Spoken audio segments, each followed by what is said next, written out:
the Spirit of God that raised Christ from the dead, that now the poor stand and confess that my portion is sin, and I'm more than blessed.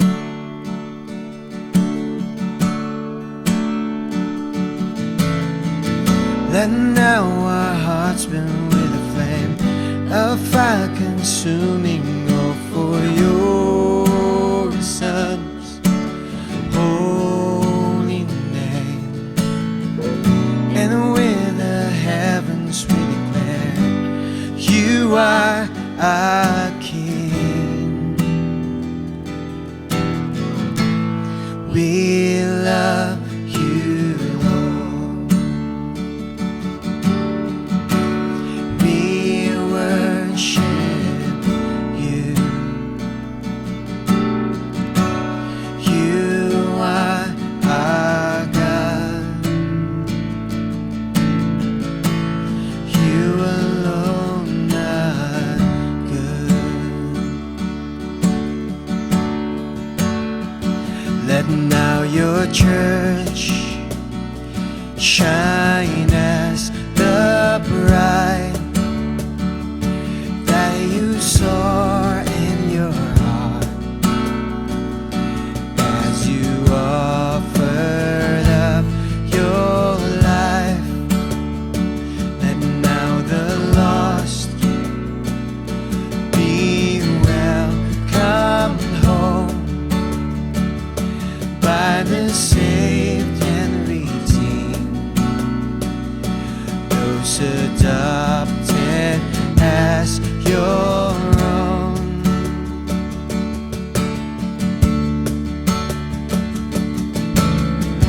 Let now our hearts burn with a flame of fire consuming, all for your Son's holy name.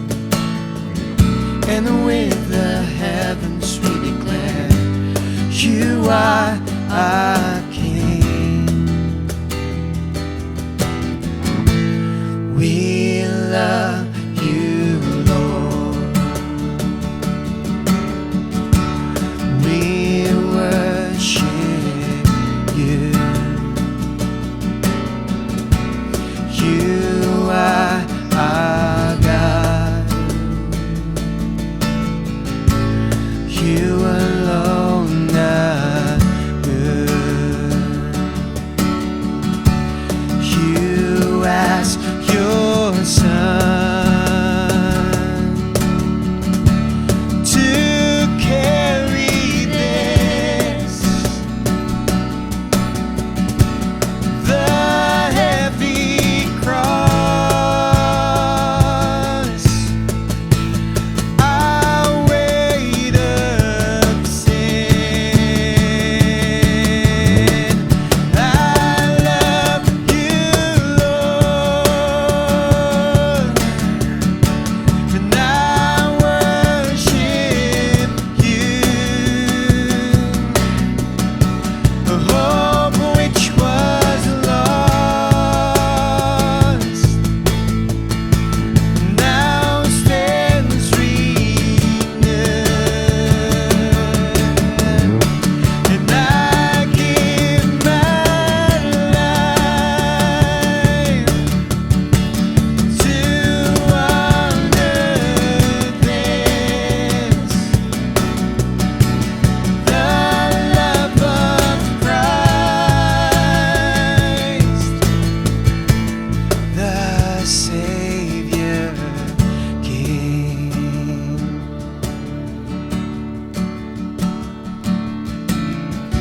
Let now our hearts burn with a flame of fire consuming, all for your Son's holy name. Let now our hearts burn with a flame of fire consuming, all for your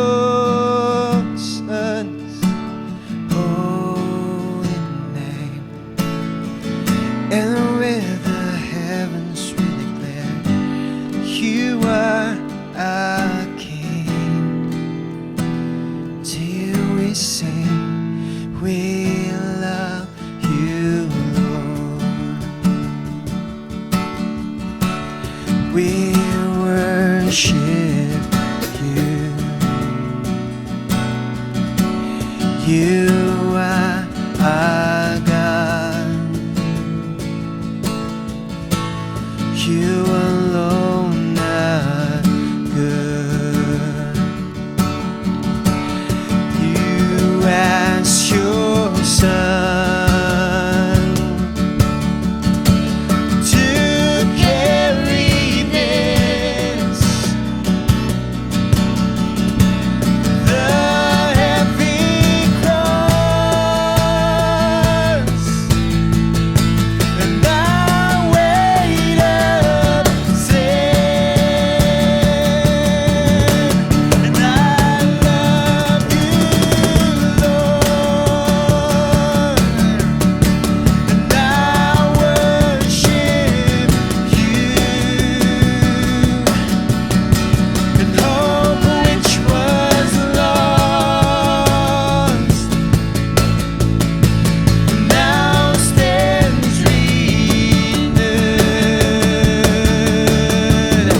and I give my life to honor this, the love of Christ, the Savior King.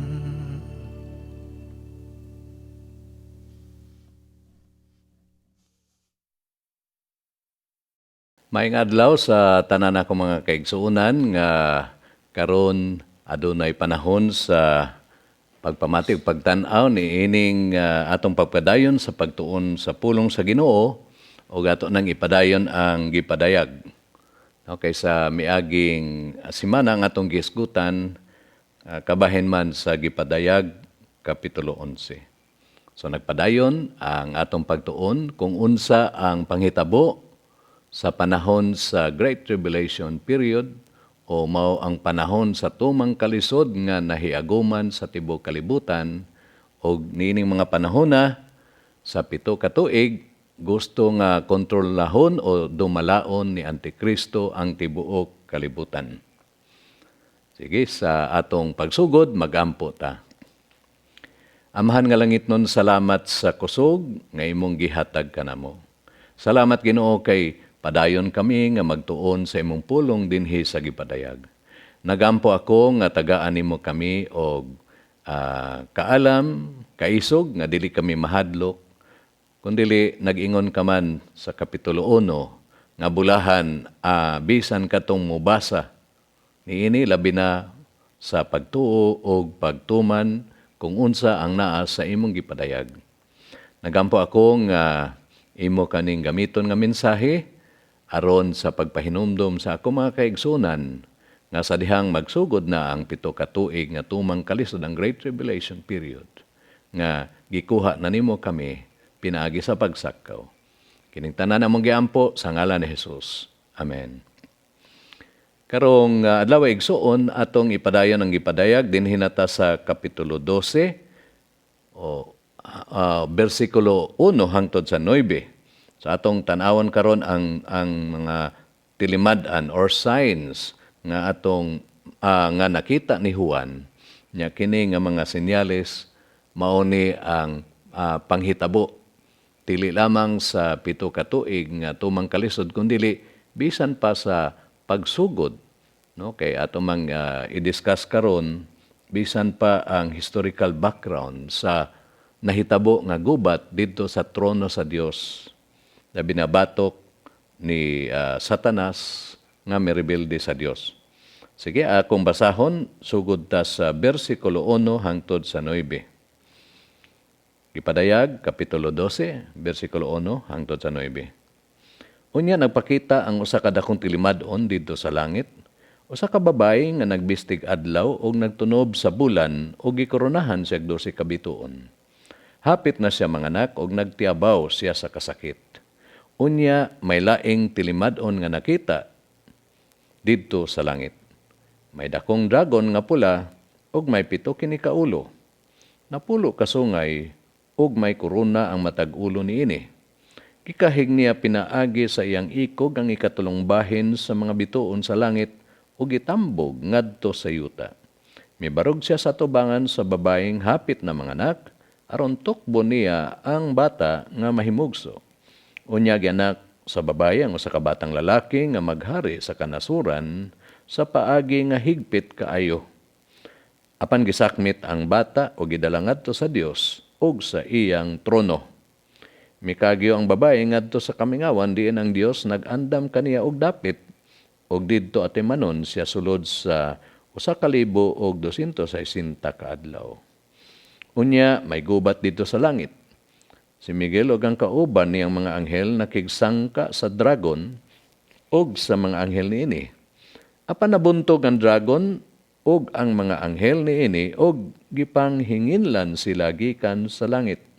Gitambog ang dakong dragon, ang karaang bitin, nga ginganlagyawa o Satanas, nga mo'y naglimpong sa tibuok kalibutan.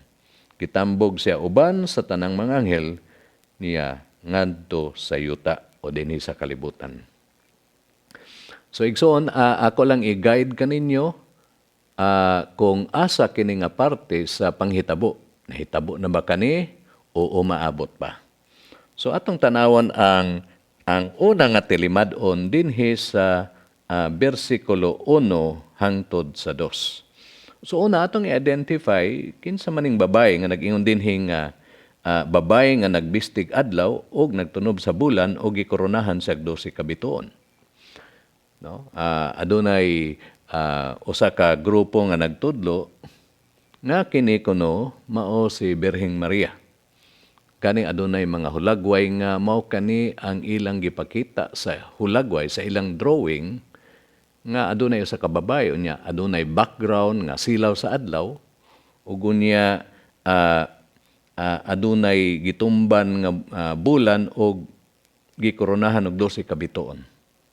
So igsoon importante nga inyong masabtan nga bisan gani sa Genesis una dinhi sa damgo ni Jose, Joseph's dream, nga usa ni ana kagabi nagdamgo siya nga ang adlaw, ang mga bituon, ang 12 ka bituon, ug ang bulan mi duko kaniya. So mao to nga ningon dayon nang iyang amahan nga si Jacob nga buot baday pasabot nga sila kunong pamilyaha, ang apil na ang iyang asawa, ang iyang mga anak, muyukbo ngadto ni Jose. So, mana nga, bisan pa sa karaang tugod ng babae, mao kana siya ang naghulagway sa nasod sa Israel. Gani, bisan pa sa pag-review o pag-correction sa Ginoo, ang Israel gisama man siya sa usa ka asawa nga nangitag lain. So mana nga kung kana mao'y atong nasabtan nga kining babae mao ni ang nagrepresenta sa Israel, then makita nato nga bisan pa sa uban nga mga chapter sa Old Testament ug sa New Testament masubay gyud nato ni. So okay, so atong tanan atong ipadayon. So naging din sa bersikulo 2 nga hapit na siya manganak og usa ka batang lalaki. So atong ipadayon. So kinsa man dining batang lalaki nga iyang ianak. So dinhi sa ikaduhang tilimadon unsa man. So nagiyon dinhi sa bersikulo 3 nga unya may laing tilimadon nga nakita didto sa langit. May dakong dragon nga pula ug may 7 kini ka ulo na pulo ka sungay ug may korona ang matag ulo niini. So, kung makakita ka ni inig drawing, makaingon ko ka nga monster gini, kahadlukan gini siya. Apan igsoon, hinumdumi nga hulagway kini. Usa kini ka sign o tilimadon nga atong sabton, unsa man ang gipakita dinhi. So, na atong i-identify, kinsa maning dragon. Okay? So, ato ning mabasa, bisan pa sa versikulo 9. Atong mailhan dinhi nga kining pulang nga dragon kinsa man. So nagingon dinhi sa bersikulo 9 sa ubos gitambog ang dakong dragon, ang karaang bitin nga gingan lagyawa o Satanas nga mo'y naglimbong sa tibuok kalibutan. So mana nga dili kailisod ra nga i-identify tungod kay mismo sa bersikulo 9 nag-i-identify kini siya nga mao si Satanas. Gani kung imong basahon ang gipadayag 20 bersikulo 2, mabasa na nimo dinhi nga ang dragon si Satanas gidakop ug unya gigapos sulod sa usa ka libo ka tuig nganuman kay mao ni ang panahon nga magmando sa Ginoong Hesus sa tibuok kalibutan sa sulod sa usa ka libo ka tuig nga walay motintal sa pagpakasala sa tao. So mana nga bisan pa sa ubang mga nasod gani karon nga nagsimba og mga Dios-Dios usaman nga ilang paborito nga hulagway kining dragon. So nganong ado naman sa 7 ka ulo. So hinumdumi nga ang 7 nagbuti pasabot ini nga kompleto ang iyang nahibaluan.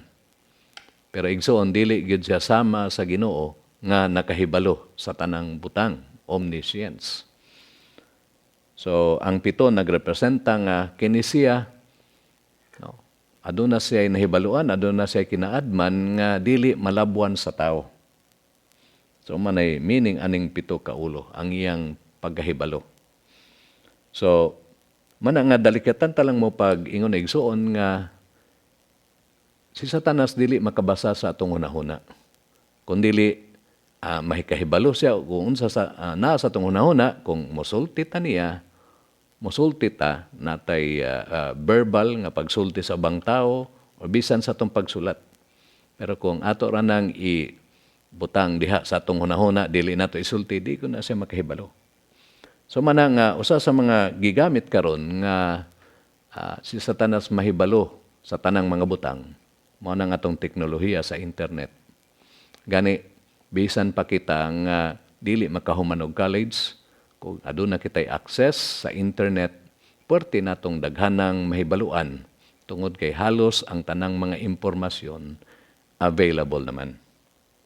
So mana nga kini naghulagway ni sa iyang nahibaluan nga kung tawhanon lang nga paagi sa pagkat-on naanan niya tanan. Unya nganong napulo man kasungay no, naging din napulo kasungay og may korona ang matag ulo ni ini. Sa mo di pasabot ni ini igsuon nga kini si ang dragon si Satanas no adunay 7 ka mga pangulo, 7 ka mga area nga iyang gikontrolar. Ingon pa bitaw sa ubang komentarista nga aduna nay mga grupo sa mga tao nga nagbahin sa tibuok kalibutan sa napulo ka areas. No? O sana niya na makita nato ron ang panagrupo sa mga ASEAN, Latin American countries, sa Pacific region, sa Middle East. So, ngano man kay mao man na ang pinaka epektibo nga kung imong kontrolahon ang tibuok kalibutan, imo na siyang i-divide. So mana nga ang usa sa mga posible nga meaning niini maong sa napulo ka mga area o sa mga zone nga gitapok-tapok sila. Ang usa matag usa ni ana adunay modumala mao'y leader apan ang pinaka-puwersa nga nagkontrol niini maora si Satanas. Manaigsoon dili na ta matingala karon nga ang kalibutan nagpaingon na gud diha. Gusto na nga maghiusa kuno no unity. Pero dili gyud ma-united, dili gyud magkahiusa ang tao kundili pinaagi lang gyud ni Ginoong Hesus. So mana nga kung atong tan-awon karon mao na gyud ni ang sistema nga atong makita nga aduna gyud mga tao nga nagplano nga mohatag kanato og usa ka gobyerno, panggobyerno, usa ang sistema sa ekonomiya o bisan pa sa military sa puwersa. Sumago na ang paagi nga makontrol ang tibuok kalibutan ug unya apil na ni ana ang one world religion. So atong ipadayon, so karon nailhan na nato nga kini di ang dako nga pula nga dragon mao si Satanas. So atong ipadayon. So nag-ingon din sa kapitulo 4, mabasa nato din, gikahig niya pinaagi sa iyang ikog ang ikatulong bahin sa mga bituon sa langit o gitambog ngadto sa yuta. Mibarog siya sa tubangan sa babaeng hapit na mga anak aron tukbon niya ang bata nga mahimugso. So karon ang atong ikaduha nga sabton nga tungod kay usam ni ka dragon o niya na may ikog, so nag-ingon din na nakahig niya ang ikatulong bahin sa bituon sa langit. So igsoon usa lang ni ka mga scripture nga kung imong tan-awon pod ang gisulat ni Isaiah nga si Satanas actually ang meaning niini tig-akusar. No? Tig saway, tig-akusar sa pag-ingon nga makasasala ang tao. Apan originally gihimo si Satanas nga si Lucifer, perpekto siya, angel of light. Usa siya sa mga dako og posisyon nga maanghel nga gitawag natog archangel. Pero unsa may iyang sala nga mabasa nato sa Isaiah o bisan pa sa Ezekiel. Ang iyang sala maong niingon siya sa iyang hunahuna nga gusto siya nga mapariha sa Dios. Og sukad ni adto tungod kay maayo man ni siya mosulti, mana nga iyag yung nailad ang ikatulong nga bahin sa mga anghel. Hinumdumi igsuon nga sa diha nga gihimo sa Ginoo ang mga anghel, gi-assign na sila, no? Sumala ni Jude, mabasa ni nimo, nga sila gi-assign na sa mga lugar nga diin diha sila magserbisyo sa Ginoo. Apan sa diha nga merebelda sila, dili gyud nimo mabasa sa karaang tugon nga aduna sila tsansa nga maluwas kundili sa kapitulo 3 o 4 sa Genesis. Diha nimo makita nga sa dihang gihimo sa Ginoo ang tao o gihatag niya ang iyang imahe ngadto niini ang iyang gahom sa pagunahuna, no, sa pagbati, no, ang mga personalidad nga naa sa Ginoo gihatag sa tao. Og tungod kay siya man ang espesyal nga gihimo sa Ginoo, sa diha nga nakasala ang tao, nga mabasa nato bisan pa sa Genesis chapter 3, nga ang Ginoo magpadala og manuluwas aron nga mabalik sila sa ilang relasyon ngadto sa Ginoo. Okay, so atong ipadayon, so nag-ingon din ang ikatulong nga bahin sa mga anghel. So manay gitawag natog fallen angels nga karon gitawag natog mga demon spirits. Mana nga pertig yung daghana og asa man sila gitambog atong mabasa dinhi nga gilabay sila dinhi sa yuta. So mga nga sa diha nga gihimo sa Ginoo si Adan ug si Eva, to apo didto napunta ang serpente nga si Satanas. Pero adunay daghang mga pangutana o opinyon nga kung wala palang kuno didto malabay si Satanas, dili makasala ang tao. Ang uban may usab nga kung wala palang tong kahoy nga ang bunga maghatag og kalamon sa mayon sa dautan, wala gyud kuno'y makasala. Apan igsoon nako mong pahinumduman nga sa dihang gihimo ang mga anghel sa Ginoo, makita nimo nga lahi ang ilang relasyon ngadto sa Ginoo. Apan nakahibalo mo nga sa dihang gihimo ni ang tao, gitagaan niya kinig kagawasan sa pagpili. Gani klaro ang iyang instruction ngadto kang Adan nga dili gyud ipakaon kadtong kahoy nga ang bunga niini maghatag og kaalam unsay maayo unsay dautan. So dili man ta maka-akusar sa Ginoo nganong gibutang didto tungod kay mao lang na ang bugtong paagi nga gitagaan niya kagawasan ang tao sa pagpili. Nabitaw istorya nga usa ni anak kaadlaw nangutana si Eva ngadto kang Adan kung siya lang bagyod ang iyang gihigugma og wala nay lain pa. So unsay tubag ni Adan? Kay kinsa pa man di ay lain. So umbot pasabot niini nga wa man sila ing option. Kay si Eva raman ni atong panahon ang babae. O di ba so niyon siya dan nga kinsa pa man di ilain. Pero igsoon hinumdumi nga bisan pa ang paglabay ngadto kang Satanas, makita nimo nga ang Ginoo, He is still in control of every situation. So mana nga ikaw ug ako igsoon gitagaan og kagawasan sa pagpili. Dili na to mabaso lang Ginoo kung makasala ta tungod kay wala gyud maka-akusar sa Ginoo nga dili siya patas. So atong ipadayon. So makita nato dinhi nga ang gikahadlukan sa mga tao since sa una pang mga panahon nga dunay daghang mga espiritu tinuod di ay.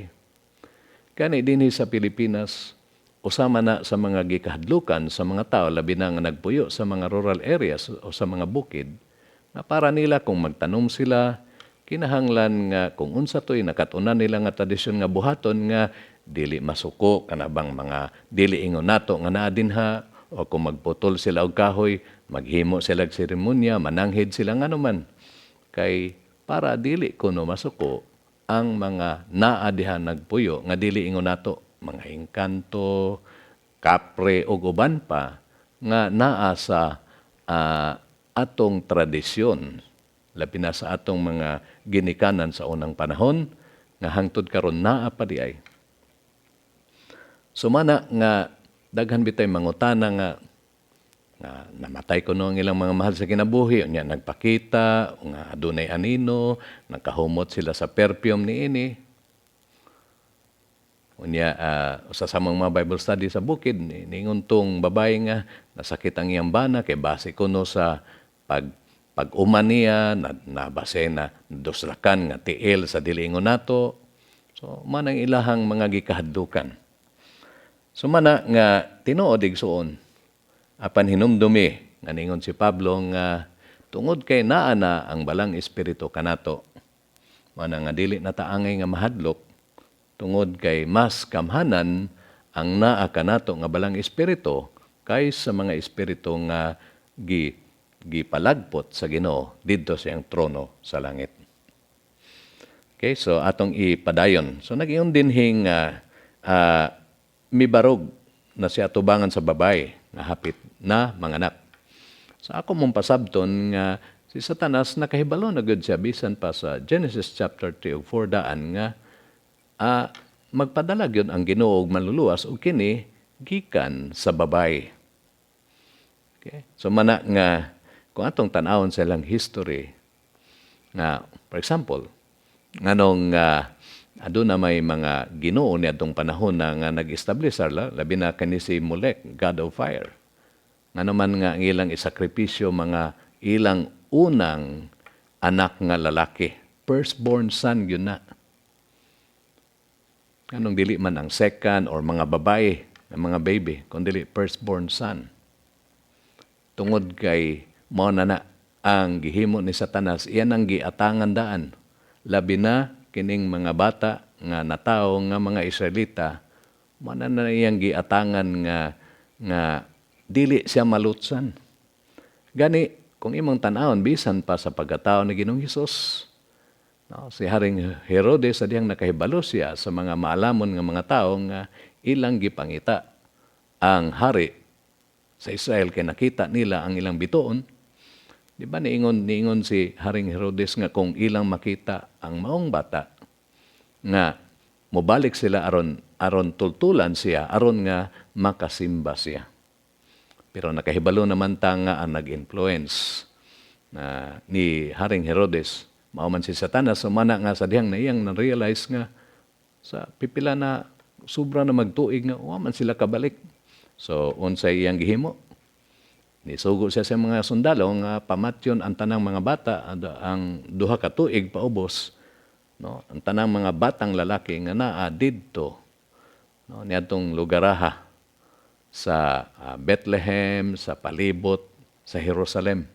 So man nga perting daghanang nangamatay nga mga firstborn son. So mana nga makita ninyo igsuon nga kini di ang bata nga gi-describe mo di ay si Ginoong Hesus kay mabasa nato sa verse 5 nag-iyon din unya gianak sa babayi ang usa ka batang lalaki nga maghari sa kanasuran sa paagi nga higpit kaayo. Apan gisakmit ang bata o gidala ngadto sa Dios ug sa iyang trono. Manang nga sa pagkatao ni Ginoong Hesus, ni-announce day ng mga anghel nga kay natawo na ang inyong manluluwas. So wala ningon ang anghel nga ang atong manluluwas. So sa lang na ka ebidensya nga si Ginoong Hesus nahimong tao kay maoy mangluluwas, atong manluluwas. So apan mabasa ninyo dinhi sa ikaduhang parte sa verse 5 nga gisakmit ang bata. So di ba sa namatay si Ginoong Hesus apan sa ikatulo ka adlaw nabanhaw siya. Ug unya no 50 ka adlaw ang milabay during the Pentecost. Madayon to nga mibayan na siya ngadto sa langit. Ug unya nakita kini sa sobra sa kinintos ka mga witnesses. So mabasa na ninyo sa Gospel labi na sa Matthew. So mana nga mao ni ang pag-iyon din nga gisakmit ang bata. Nganong si Ginoong Hesus ni kay niingon dinhi nga siya ang maghari sa kanasuran. Kung NIV ang inyong gigamit sa English, He will rule with an iron scepter. So sa ilang panahon sa una ang iron, no? Maunay pinakagahi nga metal so mana nga but pasabot ni ini nga ang gisgutan dinhi mao ang pagmando ni Ginoong Hesus una sa usa ka libo ka tuig during his millennial reign ug ang ikaduha nini mao nga after sa millennial reign no ideklara na gyud siya no siya na ang hari sa tibuok dili lang sa tibuok kalibutan kundi sa tibuok universo. Okay, so atong ipadayon din sa bersikulo 6 mabasa nato dinhi nga unsa man nga panghitabo no kata atong gisgutan sa pagkatao ni Ginoong Hesus ug sa iyang pagbalik sa langit na nahuman na to. Apan din sa bersikulo 6 akong basahon nagyon dinhi mikagyo ang babae ngadto sa kamingawan din ang Dios nag-andam kaniya og dapit. Kaysa atong makita dinhi nga ang babae mao ang Israel ug unya pag-ingon dinhi nga mikagyo sa kamingawan. So mao na ni ang panahon ng nagsugod na gyud ang Great Tribulation period o panahon sa tumang kalisod nga wala pa gumisukad sa tibuok kalibutan. Igsoon, during this time, makita ginato dinhi nga kining 7 ka tuig nga tumang kalisod. Mao ni ang panahon nga gihunat na gyud ni Satanas ang tanan niyang nahibaluan ug unsa iyang tuyo aron pagpatay, aron pagpapas sa tanang mga Israelita sa tibuok kalibutan. Gani karon makita naman nato nga naanam na og kadaghan ang mga naglain-laing mga tribo ug nasod nga naglagot sa mga Israelita. Og ang pinakagrabe na gyud nga pagpangluto sa persecution mahitabo sa 7 ka tuig nga tumang kalisod o Great Tribulation period. So dinhi atong makita nga ang Ginoo padayon nga nagpakita sa iyang proteksyon sa iyang katawhan. So mana nga sa 1,260 days o 3 ka tuig ug tunga no iyang i-preserve ang mga Israelita nga nangabilin og kini iyang taguan didto sa kamingawan. Ang uban sa Old Testament miingon nga taguon niya ang mga Israelita didto sa gitawag og lugar nga Petra nga parte sa Jordan. So wala na gyud ta kahibalo kung unsa gyud ning panghitabo apan igsuon. Usa lang ni kapag pahinumdom kanatong tanan nga ang Ginoo wala paghihapon mahuman sa iyang plano sa Israel. So dili ta mo tuan ang mga magawali karon nga giilisa na kuno nato kita na kuno ang bagong Israel og wala na ilabot ang Israel sa plano sa Ginoo apan dili kana tinuod igsoon. So karon dinhi ta sa bersikulo 7 hangtod sa 9. So nagingon dinhi nga unya may gubat didto sa langit. Si Miguel og ang kauban niyang mga anghel nakigsangka sa dragon ug sa mga anghel niini. Apan nabuntog ang dragon ug ang mga anghel niini ug gipang hinginlan sila gikan sa langit. So mani ang nahitabo igsuon nga bisan sa wala pa na tao gihimo si Adan ug si Eva nahitabo maong si Michael batok ni Satanas ug 1/3 sa mga anghel nagubat sila ug unya napildi si Satanas mao na nga gilabay siya dinhi sa yuta o dinhi sa kalibutan. So mana nga wala na sila access didto sa presensya sa Dios. Apan adunay nangutana nga ngano kunong sa libro ni Job nga aduna pa may tsansa nga musaka si Satanas didto sa trono sa Dios. So kung atong basihan ang libro ni Job, so makita nimo nga pwede pa day gihapon siya maka-access sa trono sa Dios.